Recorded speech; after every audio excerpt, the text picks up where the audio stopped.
Chers amis internautes, bonjour, bonsoir. L'heure est grave. Je dirais même que l'heure est désespérée. L'imitation de nos libertés d'expression, de mouvement, droit de grève bafoué, abus de pouvoir, trafic d'influence, 49.3, gaspillage, détournement, dilapidation du bien public, l'état des lieux est alarmant. Le pronostic vital de notre pays est engagé.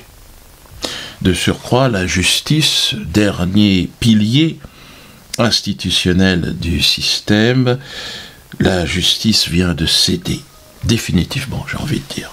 Elle n'est plus qu'un banal levier de contrôle politique, au même titre que les médias, les banques ou l'armée. Illustration de ce triste constat, hier, c'est un avocat, maître Bernard Ripper, qui a été interpellé suite à des propos intervenus dans le cadre de son activité d'avocat. On lui reproche en fait d'être un comportement dubitatif face à certains magistrats. Il est dubitatif. C'est vrai que... Bref, il a été placé en garde à vue dans des conditions extrêmes, puis interné de force dans un hôpital psychiatrique. On est en France en 2016. Demain, peut-être, sera-t-il passé aux électrochocs, voire peut-être trépané, ou même piqué à l'eau de Javel. Je pense que même les gens de la Stasi, du KGB, là, et du Nord, de limite quand même, un petit peu de modération. Donc là, on est passé à autre chose. Alors, qu'est-ce qui nous arrive en fait? Que s'est-il passé? Le problème, selon moi, réside dans notre prise de conscience soudaine de l'enculerie dans laquelle nous gravitons depuis toujours, en fait. Et cela s'est amplifié par le phénomène de l'Internet. On est au courant. Nous savons maintenant qu'on nous manipule, qu'on nous ment, qu'on nous vole. Nous sommes de plus en plus conscients d'être victimes d'une escroquerie institutionnelle en bande organisée. Quels sont les échappatoires à ce triste destin? Alors, déjà, il faut respirer. C'est ce que je dis toujours quand on me demande, les jeunes humoristes, comment on fait? Déjà, tu respires. Tout est une question de souffle.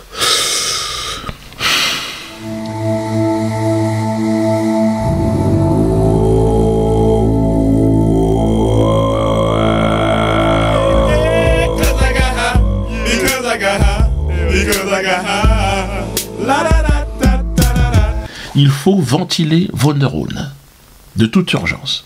Trouvez la paix en vous pour entrer en harmonie avec le monde. Voilà. Alors certains vont dire, il y a Dieu d'autre. Non. Un monde nouveau est devant nous. Un monde fait d'inconnus, de peur, de mystère, mais aussi et surtout d'espoir. Fini le Parti socialiste, fini les républicains, fini les fronts nationaux, les fronts de gauche, on tire la chasse, terminé. Tout ça, c'est dans les cabinets. Maintenant, on respire, on repart à zéro, et c'est possible. Et je vous assure, l'ancien monde est un monde virtuel qui n'existe pas en réalité. Et si vous réfléchissez un tout petit peu, c'est parce que nous y croyons qu'il est devenu une réalité, ce monde. Mais en réalité, il n'existe pas. Il y a un bel exemple. Il y a quelques jours, j'étais expulsé, vous vous en souvenez peut-être, des frontières de l'ancien monde. Un agent des douanes m'a dit « Tabarnak, enfin, qu'est-ce que tu fais là? Fous le camp! Tu pourras pas jouer à le spectacle, pas à tout! Tire-toi, Africain! » Un pauvre personnage en 2D, j'ai envie de dire, qui n'avait pas conscience de la troisième dimension de ce nouveau monde né de l'Internet. Un agent des douanes, de l'immigration exactement. Il avait un petit truc, Éric Baudouin, il s'appelait. Non, j'ai pas envie de donner son nom, mais je le donne quand même. Je sais pas qu'il était con, mais c'est vrai que ça ressemble quand même un petit peu, faut être honnête. Mais moi, je dirais pas ça. Il était bon. Je pense que ce qu'il avait, c'est qu'il n'avait pas conscience que la frontière qu'il essayait de garder n'existe plus en réalité. Et que j'allais quand même jouer à Montréal. Lui, il était, j'irai pas à Montréal, pas tout. Si, je vais venir. Eric, j'ai joué à Montréal. J'ai joué à Montréal, regardez. C'est imperfectionné techniquement, mais le plus important, c'est que vous soyez là ce soir, que je sois là, et que ensemble nous communions dans un moment de liberté unique. Il n'y a plus pour nous de frontières. Nous sommes comme des oiseaux, mais respect à vous. Chapeau.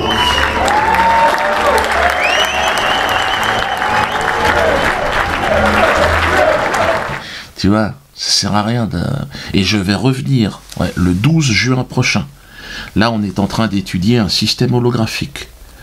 Donc, ce sera exactement comme si j'y étais. Peut-être pas pour le 12, mais bon, prochainement, voilà, système holographique. Donc, tu vois, ton interdiction, Eric, toi, où tu peux te la mettre, toi. L'ancien monde est complètement dépassé, en réalité, par...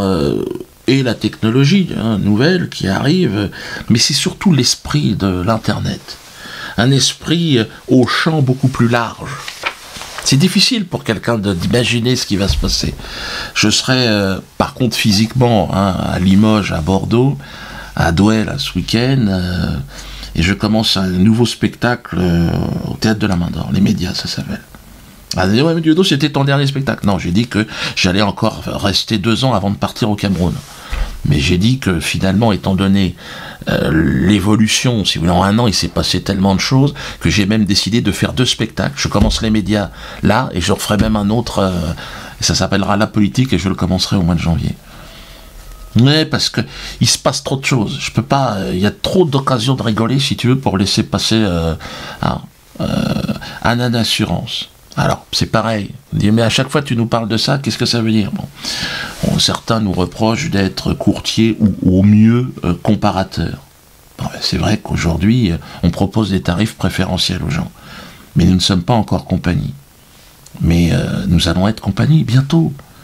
C'est pour ça que je vous dis, rejoignez-nous, faites le test, de toute façon. C'est pour gagner de l'argent. C'est comme la nana crédit.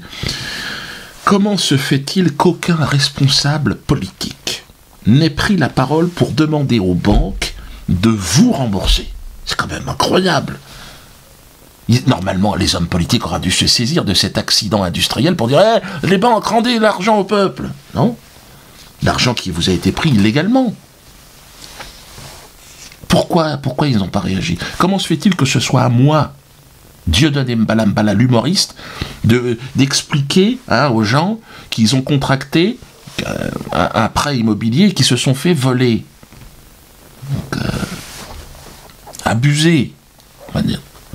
Qu'ils se sont fait abuser, en fait, et qu'ils sont en mesure de récupérer, je vous l'ai déjà dit, je vous le répète, une somme qui représente en moyenne 50 000 euros. Je ne sais pas si vous imaginez. Comment se fait-il que les politiques n'en ont pas parlé? Alors peut-être qu'ils ne vous en ont pas parlé parce qu'ils travaillent un peu pour les banques aussi. Peut-être. C'est possible.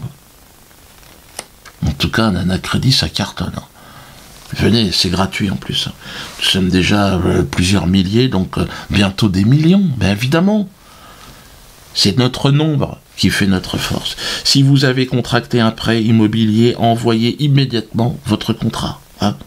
On va vous dire si vous êtes éligible, si vous pouvez gagner ce qui est l'équivalent peut-être de votre retraite. Je sais pas si vous imaginez ça, mais c'est dingue. Pourquoi les médias ne parlent pas de ça?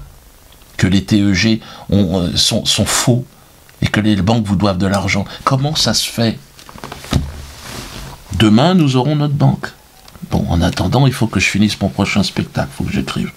Après, je vous l'ai dit, je vais au Cameroun. D'ailleurs, on est en train de se regrouper aussi, les Camerounais de l'étranger, là. Donc n'hésitez pas, pour préparer notre retour, il faut quand même qu'on s'organise. Il y a pas mal de trucs qui foirent. Là. Donc il y a un site, venez. Plus on sera nombreux, mieux c'est.